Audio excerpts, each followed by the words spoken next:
Oh, hey there. Good morning, Monica. Are you going to work in those worn-out old rags that look like a 20-year-old present from your grandma again today, you broke loser? Hey, Roxanne. I'm pretty sure my clothes fall under office casual, and they're definitely not worn out. Anyway, what do the clothes I choose to wear to work have to do with you? It's not like I'm causing you any problems. Oh dear, what a shame. I see you still have precisely zero self-awareness. Your very existence is a problem when you go to work looking homeless every day, dear. How am I a problem? You walk around the neighborhood dressed like a broke loser, radiating the intolerable stench of poverty. Every time I walk past you, I have to pinch my nose. If I'm not careful, I could become poor like you just by being in your vicinity. It really is time you learn to have a little self-awareness, dear. If you don't get on top of your stench soon, the entire neighborhood will be wearing nose plugs.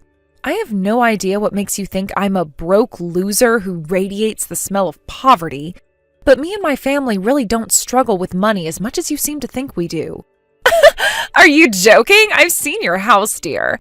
You're nothing but a broke part-time housewife who lives in a shabby, run-down ground floor apartment in the rough part of town. Excuse me? You obviously had no choice but to live there because the rent is dirt cheap and you couldn't afford anywhere more respectable. The place is so beat up, I wouldn't be surprised if the roof leaked every time it rained. You must have to walk around on your tiptoes to avoid the 200-year-old floor creaking. You seem to be making a bunch of huge misunderstandings here, Roxanne. I don't know why you think I work part-time, but I don't. As for the apartment, it was fully renovated 5 years ago. Nothing in there is 200 years old. Huh? It originally belonged to my husband's parents. He inherited it when his dad passed away 5 years back. His mom, who still lives with us now, suffered a fall and hurt her leg not too long afterwards, which ended up with her having to live in a wheelchair. So we had it reformed into a barrier-free, one-story bungalow to make her life there as easy and stress-free as possible. Around the same time, my husband also bought the house next door, which had been vacant for years, then had the connecting wall demolished to almost double the floor space. Even despite all that, buying the house, hiring the builders, paying for the materials, insuring the place, having wheelchair access facilities fitted, we still never struggled for cash. Wow. Basically, because you went on a foolishly irresponsible spending spree that was well beyond what you could afford, you're now a broke loser groveling around in the depths of soul-crushing poverty and despair. I guess everyone's definitions for poverty are probably different, but at least from where I'm standing, I don't feel like we're poor. That's only because you're too poor to have ever known what it's like to possess large amounts of money, my dear. I knew it. Without the sagely advice of someone highly respected, loved, and accomplished like myself, the wife of a CEO, you're not even capable of making even the bare minimum of decisions required to get by in life. You really are the most tragic human being I've ever met. You'll have to excuse me, but I have work soon, so I'm gonna have to head off. It's okay, dear, I understand. You'll get fired if you don't do as your boss tells you. I get it. It must really suck to be poor. But, Monica, really, I do at least think you should make the effort not to let your poor coworkers catch wind of the foul stench of your poverty. Everyone will be too grossed out to work and productivity will be down across the board. Oh, that reminds me. Me and the other moms from kindergarten are throwing a New Year's party this Saturday. It'll be held at my apartment. You know, the top floor apartment of the luxury apartment building overlooking the river on 5th Street. But of course, no broke losers will be invited. I can't wait to look down on your pathetic papier-mâché cockroach den from the balcony of my luxury apartment while we sip our $10,000 champagne. We'll be so high up above you, your pitiful excuse of an apartment will look like nothing more than a piece of garbage. Oh, did I tell you our $10,000 champagne will contain specks of gold dust? I know you couldn't possibly imagine what it's like to indulge in such sophisticated extravagance. But hopefully these messages aren't making you too jealous. Oh, of course, if you're absolutely desperate to come to my New Year's party and find out how the chosen few live, you need to get rid of that stench of poverty you radiate by moving up in the world until you make at least $100K a year. Only then will I consider sending you an invite.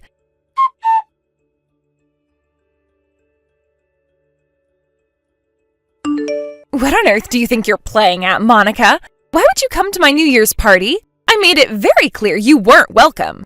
Why would you go out of the way to bug me over messages when we're at the same party? If you have a problem with me, come and say it to my face, Roxanne. That doesn't answer my question. What does a poverty-stricken loser like you think she's doing at a party of a CEO's wife? Anyway, what gives you the right to let yourself into my apartment like this? The roof of this building is a sacred place for the upper crust of society, life's winners like me. Poor people don't belong here, and you're not welcome.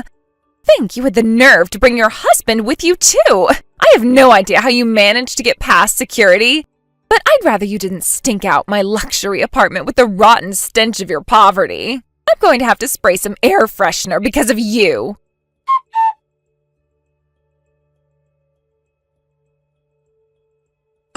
What a surprise that was! I genuinely have no idea how a broke loser like you ended up getting into my invite-only party, or what made you think you had the right to come in the first place for that matter. I made it very clear you were only to come if you made more than $100K a year. That didn't give you any right to pour a bottle of champagne over my head. You unlawfully entered my apartment and you paid the price. I didn't do anything wrong. I was merely defending my property. Besides, I poured that bottle of champagne over your head out of kindness. Kindness?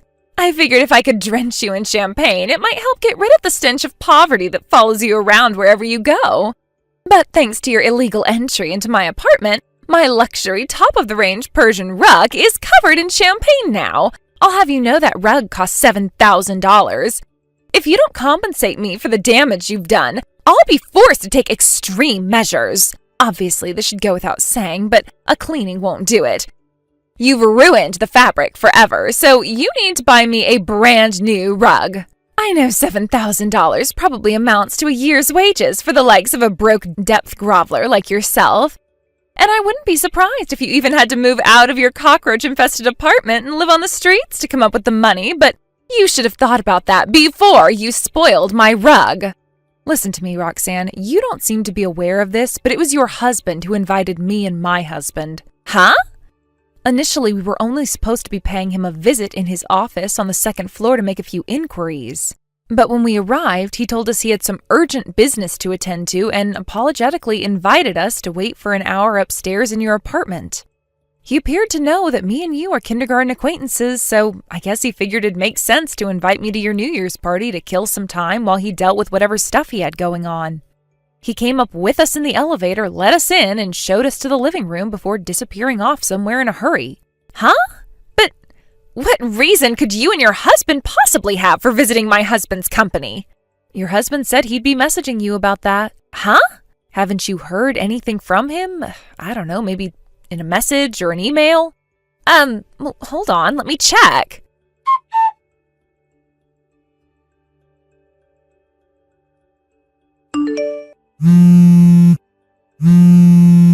Oh my God!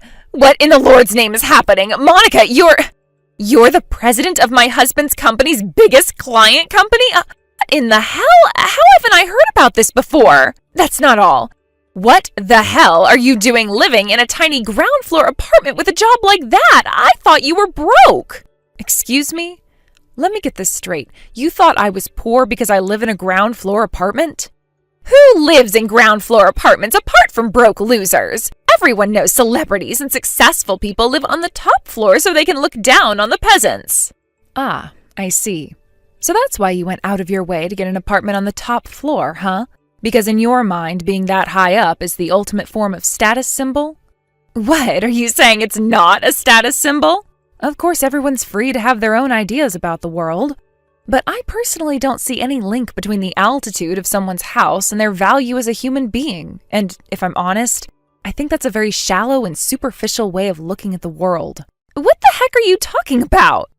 I did tell you this before, but my mother-in-law lives with me and my husband. She lives in a wheelchair, so it was a must that our place not have any stairs. That's why we bought the vacant house next door, had the second floors of both houses demolished, and had it converted into a big, spacious, barrier-free bungalow. Anyway, haven't you heard? Bungalows are in fashion these days. All the celebs and successful people are buying them. Oh my God, are they really?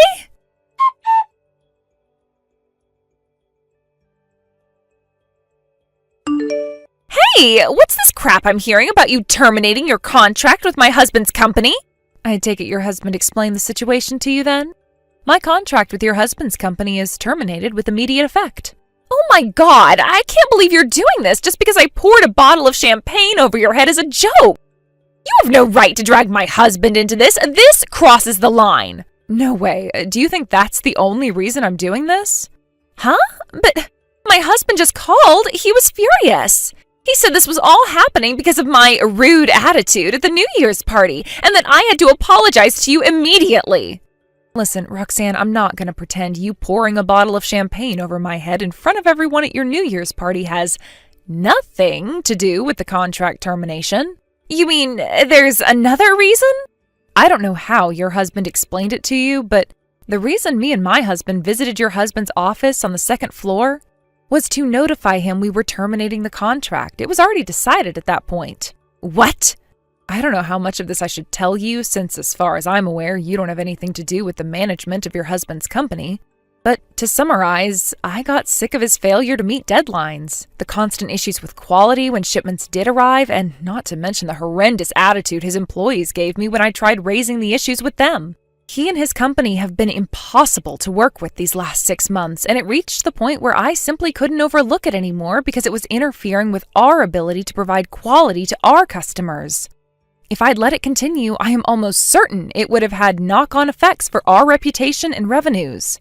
After lengthy discussions with my husband, who's responsible for client meetings, and other executives within our company, I decided we had no choice but to terminate the contract. To be honest, I had already made up my mind, but there was a small chance I'd have been willing to negotiate with your husband if he showed sincerity in wanting to improve.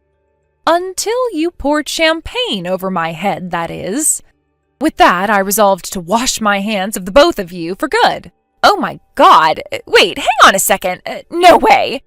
Oh, surely all this stuff with my husband is just business. Why throw away our friendship too? Now I know you're rich and successful and that me and you are on the same level, we can grow closer than ever before. The same level as you? I get that you might be upset with my husband's company, but why throw away a friendship in the process? It seems like such a waste. Won't you rethink this, please, Monica? I can't say I was ever the type to link people's value as human beings to how much money they have, but I know that you take great pleasure in it. Which is why you should know that once your husband loses this contract, which accounts for over 80% of his sales, the future of his company probably isn't gonna look so bright. What?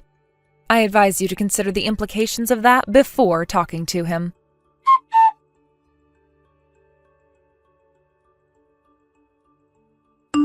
Monica, could you please lend me some money? Say what now? I'm sure you've already heard, but my husband's company went bankrupt. Yeah, I may have heard a thing or two about that. Well, this means we're not going to be able to carry on living in this luxury high-rise apartment.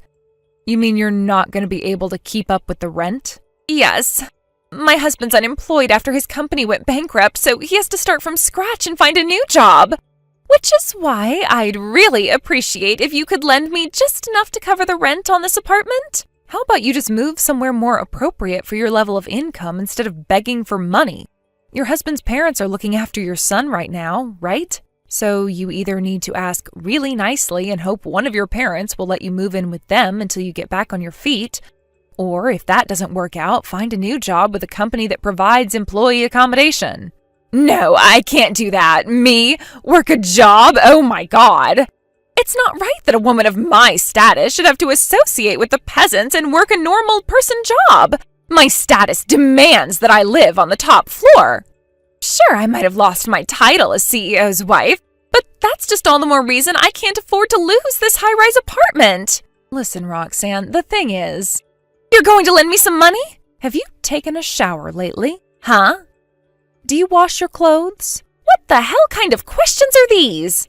A close friend of mine lives in the same apartment block as you, but she told me that every time she walks past the housewife from the top floor, she has to hold her nose because she smells so bad. She said she gets the impression you're trying to cover up the smell by drenching your entire body in perfume.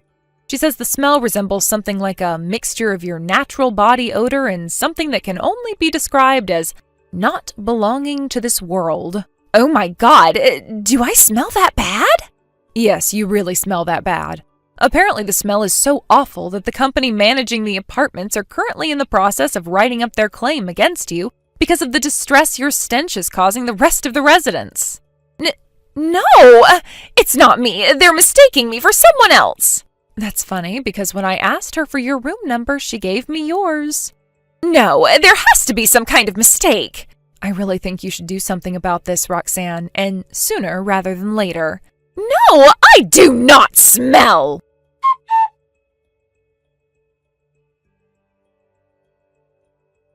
I did wonder for a second whether the culprit behind the rotten stench might be Roxanne's husband, but it turned out that by that point, he'd already moved back in with his parents who lived 10 minutes away, which meant that the only one left behind in that foul-smelling room was Roxanne, all alone and with nothing left but her wounded pride.